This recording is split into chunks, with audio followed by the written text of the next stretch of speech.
teman-teman, selamat datang kembali di channel YouTube aku. Di video kali ini aku mau melanjutkan cerita tentang kehamilan aku yang sedang aku alami di atas usia 35 tahun, teman-teman. Di video kemarin aku udah info waktu aku tahu aku hamil, itu perasaan aku kayak gimana. Dan di video kali ini aku mau sharing tentang kenapa aku memilih dokter fetomaternal di kehamilan aku yang kelima ini dan buat kehamilan anak ketiga. Oke, semoga video kali ini bermanfaat buat kalian. Dan aku bukan seorang ahli di sini, cuman aku hanya berbagi pendapat atau sharing pengalaman aku ya teman-teman. Semoga video ini bisa berguna buat kalian. Jadi gini teman-teman, kenapa aku masih tetap kontrol ke dokter fetomaternal aku. Jadi dari kehamilan ke-1 sampai kehamilan ke-4 aku memilih untuk konsultasi ke dokter fetomaternal. Sebenarnya sih nggak ada alasan khusus sih waktu hamil pertama untuk konsultasi ke dokter fetomaternal, karena aku konsultasi ke sana itu berdasarkan review dari temen aku yang memang katanya dokter itu bagus, enak diajak diskusi, dan kalau kita nanya-nanya itu penjelasannya itu lengkap.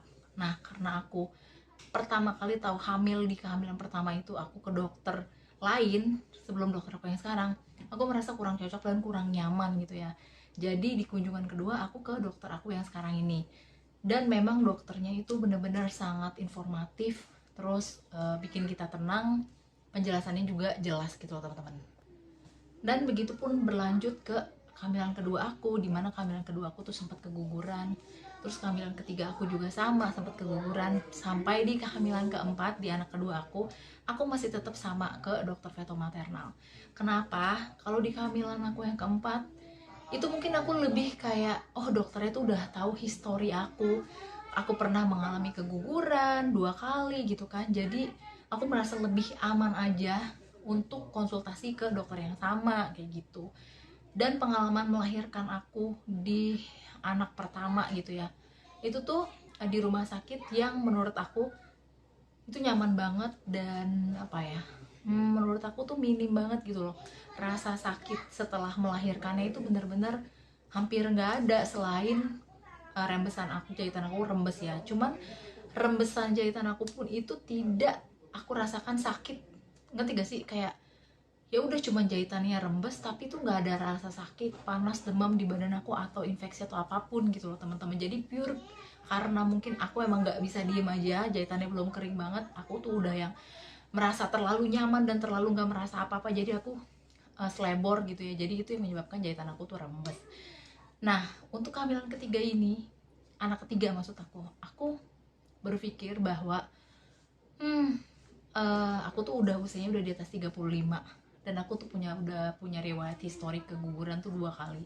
Jadi aku merasa ya udah nggak apa-apa, aku tetap ke dokter fetomaternal aku.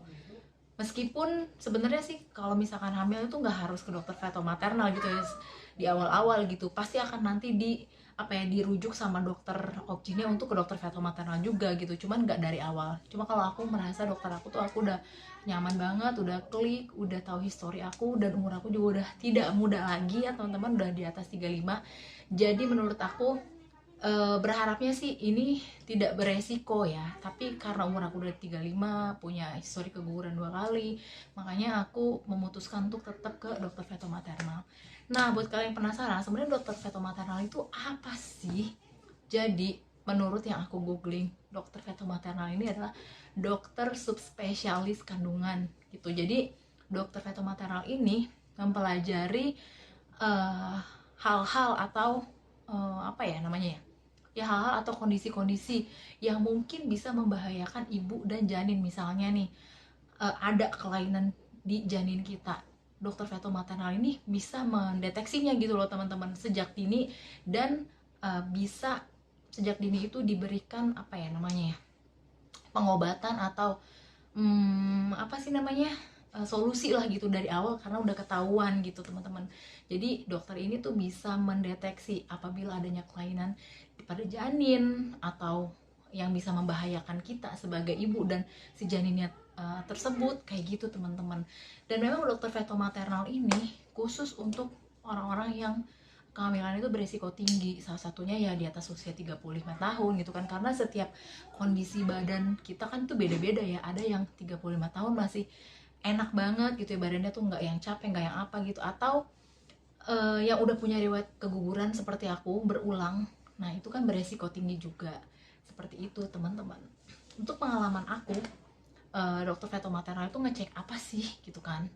Nah di pengalaman aku, anak kedua aku nih, yang ini nih, cantik sekali sayang. Mau kemana kamu? Udah dilap ya? Wih, kamu udah ngantuk ya? Dadah cantik.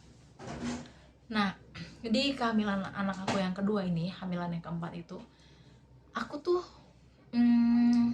apa ya, mungkin waktu kehamilan pertama tuh aku nggak terlalu ngeh dan notice gitu. Soalnya dokter feto maternal itu untuk kehamilan beresiko tinggi loh gitu. Jadi aku merasa ya udah, aku udah klik aja gitu di kehamilan pertama. Tapi setelah itu aku jadi tahu di kehamilan aku yang keempat gitu, oh ternyata dokter feto maternal tuh untuk ini ya gitu.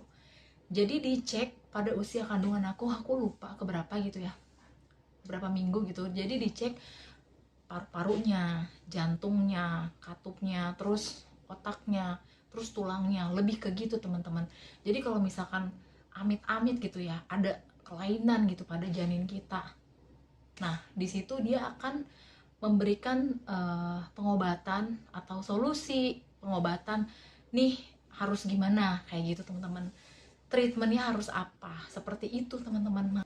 Tadi sampai mana ya teman-teman? Sorry banget ke skip karena dua kerucil aku tiba-tiba masuk dan mau nunjukin make upnya.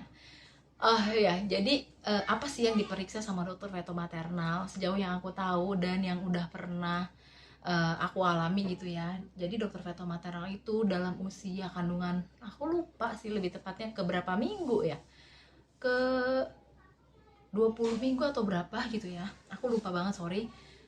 Kayaknya aku harus lihat catatan anak aku. Itu dokter feto maternal akan memeriksa tulang, janin, jantung, paru-paru, otak, seperti itu teman-teman. Jadi inilah perbedaannya dokter feto maternal dan dokter obgyn biasa ya, kalau aku tangkep sih seperti itu. Karena dokter feto maternal itu lebih subspesialis lagi, jadi dia bisa mendeteksi kalau misalkan ada kelainan gitu loh teman-teman di janin, atau hal-hal yang bisa membahayakan kita, ibunya gitu loh. Dan dikasih tindakan-tindakan apa nih yang seharusnya kita lakukan, seperti itu. Entah dikasih obat mungkin, atau dikasih terapi apa gitu. Seperti itu teman-teman. Jadi itulah kenapa alasan aku menggunakan atau masih konsultasi dengan dokter aku yang sekarang ini. Jadi kalau kalian juga mau lihat dokter feto maternal itu bukan belajar ya, apa ya, dokter aku lah ya, dia itu punya YouTube channel teman-teman. Kalian mungkin bisa mampir ke channel YouTube-nya. Kalian di situ pasti akan banyak pengetahuan gitu ya dari dokter aku ini.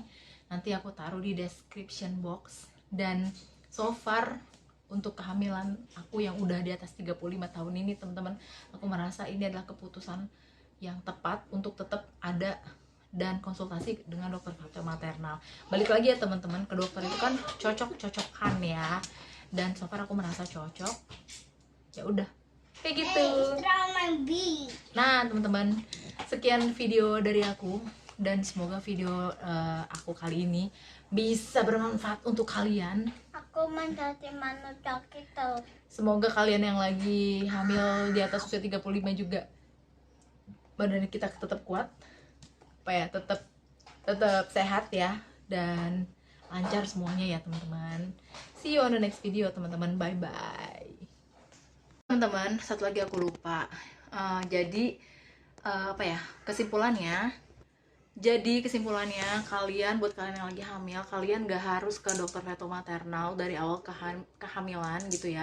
Karena apa? Karena nanti pada usia kehamilan berapa minggu tertentu gitu ya, kalian akan dirujuk juga sama dokter kandungan pasti untuk mengecek ke dokter feto maternal, supaya untuk mengetahui apakah ada kelainan pada janin, atau apakah ada hal yang bisa membahayakan kita atau janin, kayak gitu teman-teman. Jadi pasti akan dirujuk nantinya, nggak perlu dari awal kayak aku gitu ke dokter feto maternal.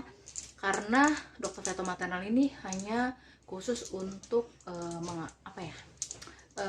kehamilan yang beresiko tinggi. Salah satunya tadi yang udah aku bilang, untuk usia kehamilan di atas 35, contohnya seperti aku, terus yang sudah pernah mengalami keguguran berulang, kayak gitu loh teman-teman.